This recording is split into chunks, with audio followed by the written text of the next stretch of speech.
আসসালামু আলাইকুম। দুইটা ব্রেন আমাদের শরীরে রয়েছে। নর্মালি আমরা প্রত্যেকেই জানি যে একটা ব্রেন আছে এবং সেই ব্রেনটা হচ্ছে এই কুলির মধ্যে থাকে, কিন্তু সবচেয়ে ইন্টারেস্টিং জিনিস আমাদের শরীরে আসলে দুইটা ব্রেন রয়েছে।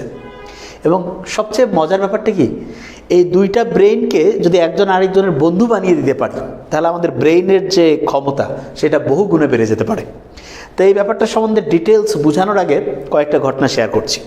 একজন প্রিন্সিপাল, ওনাকে সবাই সংবর্ধনা দিচ্ছে। কি কারণ? উনি এমন কয়েকটা সিদ্ধান্ত নিয়েছে যার কারণে ওই প্রতিষ্ঠানের স্টুডেন্টরা সমস্ত দেশের সবচেয়ে সেরা স্টুডেন্টের যে পজিশন সেখানে তারা তাদের অবস্থান নিশ্চিত করতে পেরেছে। কিন্তু সেই প্রিন্সিপাল স্যার যখন ওনার রহস্যটা সবার সামনে শেয়ার করলো তখন সবাই তাজ্জব হয়ে গিয়েছে, এবং সেই রহস্য থেকেও আমরা অনেকগুলো জিনিস শিখতে পারি। এই দুইটা ঘটনার সাথে আরও কয়েকটা ঘটনা বলি। কীরকম? আমাদের মস্তিষ্কের মধ্যে একটা ইনবক্স আছে যার নাম হচ্ছে হিপ্পোক্যাম্পাস। কি নাম? হিপ্পোক্যাম্পাস। এবং খুব মজার ব্যাপার হচ্ছে আমাদের মোবাইলে যেমন ইনবক্স থাকে, এরকম মস্তিষ্কের যে ইনবক্স তার নাম হচ্ছে হিপ্পোক্যাম্পাস। এবং হিপ্পোক্যাম্পাসের কার্যক্রম প্রধানত তিনটা জিনিস দিয়ে নিয়ন্ত্রিত হয়। তার মধ্যে প্রথম যেটা, সেটা হচ্ছে ঘুম।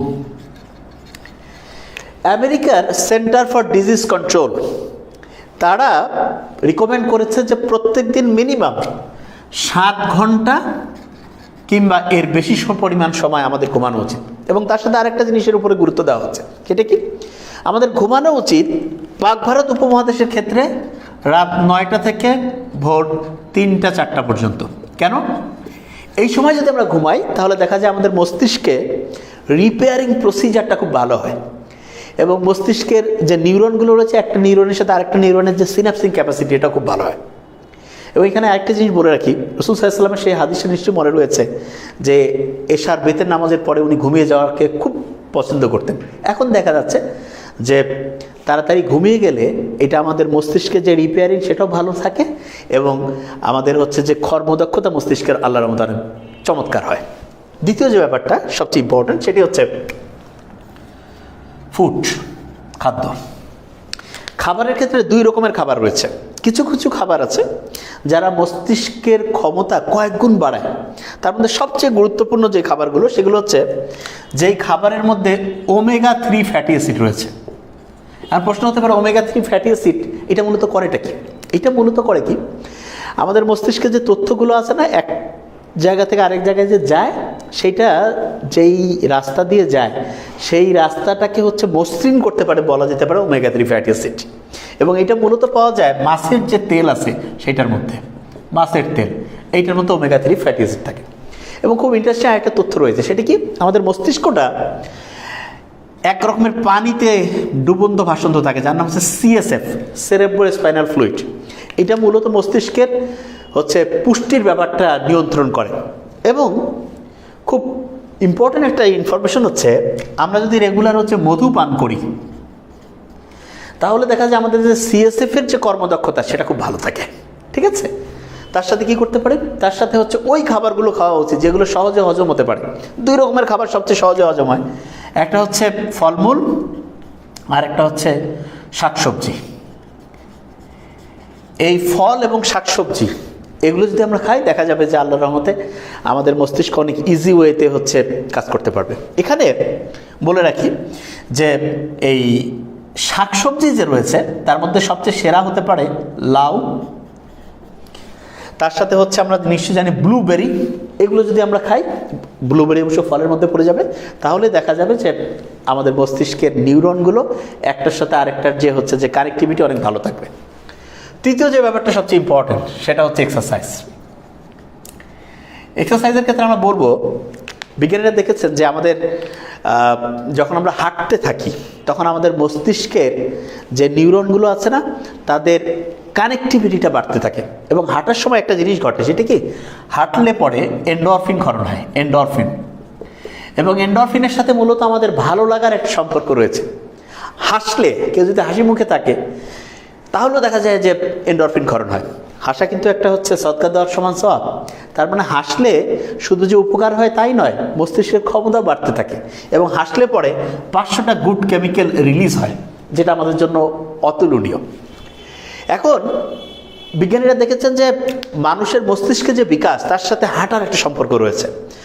রেগুলার হাঁটলে পরে মস্তিষ্কের ক্ষমতাটা কেমন হয় এটা বুঝতে গেলে একটা সহজ দৃষ্টান্ত হতে পারে।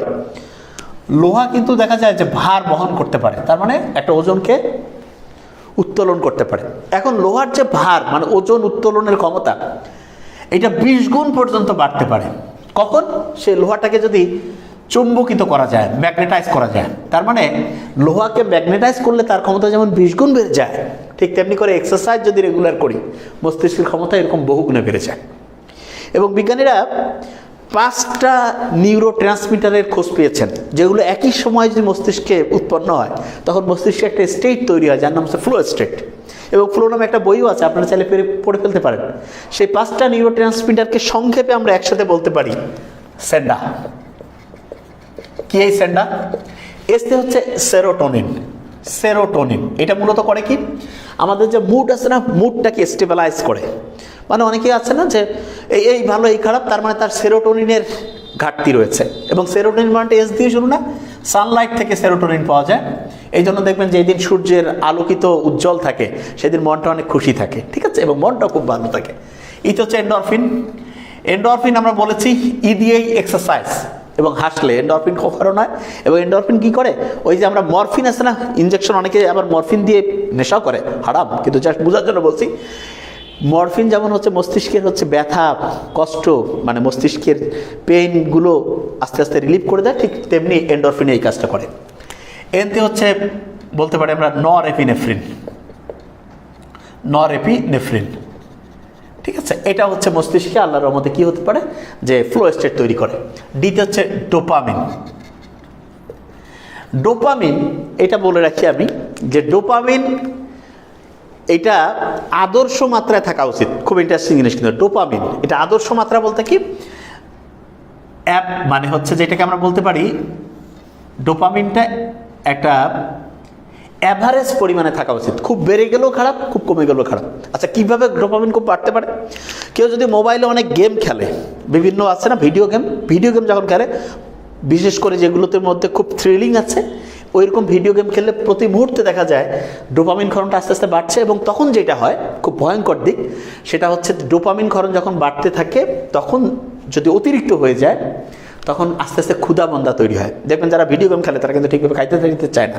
এটার বড় কারণ হচ্ছে তাদের মধ্যে আস্তে আস্তে কি হয়ে যায়, দেখা যায় যে স্টোমাকের যে স্বাভাবিক কার্যক্রম এটা বিঘ্নিত হয়ে যায়। এবং এখানে আরেকটা জিনিস বলে রাখি, ডোপামিন যাতে একটা ব্যালেন্সড লেভেলে থাকে, মধ্যম পন্থায় থাকে, সেই জন্য প্রোটিন জাতীয় খাবার খাওয়া খুব ভালো।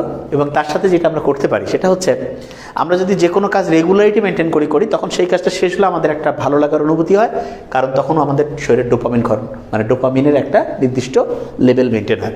লক্ষ্য করবেন যারা রেগুলার 5 ওয়াক্ত নামাজ পড়ে, নামাজ শেষ হওয়ার পরে কিন্তু একটা ভালো লাগা আসে, এটা ডোপামিনের কারণে হয়, ঠিক আছে।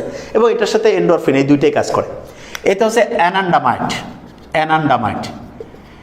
এই 5টা নিউরোট্রান্সমিটার যদি একসাথে মস্তিষ্কে তৈরি হয় তাহলে দেখা যাচ্ছে কি আমাদের মস্তিষ্কের কর্মদক্ষতার বড় রকমের পরিবর্তন আসে, কারণ ফ্লো স্টেট আসে। আচ্ছা, এখন ওই 2টা ঘটনার মধ্যে যাই। প্রথম ঘটনা হচ্ছে আমাদের শরীরে 2টা ব্রেন আছে, একটা হচ্ছে এই যে খুলির মধ্যে, আরেকটা ব্রেন কোথায় আছে সেটা হচ্ছে আমাদের গাট। আমাদের যে ডাইজেস্টিভ সিস্টেম আছে সেখানে একটা ব্রেন আছে, গাটের মধ্যে একটা ব্রেন আছে। এবং খুব ইন্টারেস্টিং জিনিস, নিশ্চয় লক্ষ্য করেছেন কোনো খাবার খেলে যে পেটের মধ্যে অ্যাসিডিটি হয়, খাবারটা ঠিকভাবে হজম না হয়, তার মস্তিষ্কের মধ্যে কিন্তু ভালো অনুভূতি আসে না, মেজাজটা গরম হয়ে যায়, অল্পই হচ্ছে ইরিটেবিলিটি মানে হচ্ছে যে খুব মানে একটা বিরক্তিকর ভাব চলে আসে। এবং লক্ষ্য করবেন কিছু খাবার আছে যেই খাবারগুলো সহজে হজম হয়, অ্যাসিডিটি হচ্ছে না, চমৎকার হচ্ছে আপনার পরিপাক প্রক্রিয়া ভালো আছে, তখন মনটাও ভালো থাকে। অনেকে না পেট মানে কি বলে পেট শান্তি তো মন শান্তি, এরকম বলে না, আসলে এক্স্যাক্টলি পেটের মধ্যে স্বাভাবিক কার্যক্রম ভালো থাকলে মস্তিষ্কের কর্মদক্ষতাটা ঠিক থাকে। তাহলে আমরা যদি খাবারটা ঠিকভাবে খাই তাহলে আমাদের গাট ঠিক থাকবে, গাট ঠিক থাকলে মস্তিষ্ক ঠিকভাবে কাজ করবে, মস্তিষ্ক ঠিক থাকলে আবার খাওয়ার যখন মন খুশি থাকে তখন রুচিও ভালো হয়। এবং লক্ষ্য করবেন যাদের আইবিএস থাকে, খাবার দাবার সহজে হজম করতে পারে না, তাদের কিন্তু এই গাটের মধ্যে হচ্ছে প্রোবায়োটিক্স বা উপকারী ব্যাকটেরিয়া কম থাকে। এজন্য সম্মত ইসলামে একটা হাদিসই মানে হচ্ছে রাসূলুল্লাহ সুন্নতেই বলা যায় যে হচ্ছে টক দই খাওয়া, দই খেলেও প্রোবায়োটিক্স বাড়ে, উপকারী ব্যাকটেরিয়া বাড়ে, এবং উপকারী ব্যাকটেরিয়া বাড়লে আমাদের মস্তিষ্ক এবং আমাদের ওই গাটের মধ্যে যে মস্তিষ্ক ব্রেন, এই দুইটা একসাথে কাজ করলে আমাদের কর্মদক্ষতা অনেক বাড়ে। ওই যে দ্বিতীয় যে ঘটনাটা বলছিলাম সেটা কি, যে প্রিন্সিপাল স্যার উনি হচ্ছে সেরা স্টুডেন্টদের রেজাল্ট করিয়েছে। কিভাবে করলো? খুব সহজ। উনি টিচারদেরকে বলেছে যে স্টুডেন্টদেরকে বাছাই করেছে সবচেয়ে সেরা স্টুডেন্ট, আর স্টুডেন্টদেরকে বলেছে যে টিচারকে বাছাই করা হয়েছে সবচেয়ে সেরা। অথচ উনি র্যান্ডমভাবে সিলেক্ট করেছেন এবং দুইজনে বিশ্বাস করেছেন, এবং স্টুডেন্ট টিচার পরস্পরকে বিশ্বাস করেছেন, গার্ডিয়ানরাও বিশ্বাস করেছে যে হ্যাঁ সেরা কিছু হচ্ছে, এবং আলটিমেটলি তাদের রেজাল্ট সেরা হয়েছে। তার মানে টিচার, গার্ডিয়ান এবং স্টুডেন্ট যদি পরস্পরকে বিশ্বাস করে এবং কনফিডেন্সের সাথে কাজ করে, তাহলে অসাধারণ রেজাল্ট হতে পারে। Thank you so much.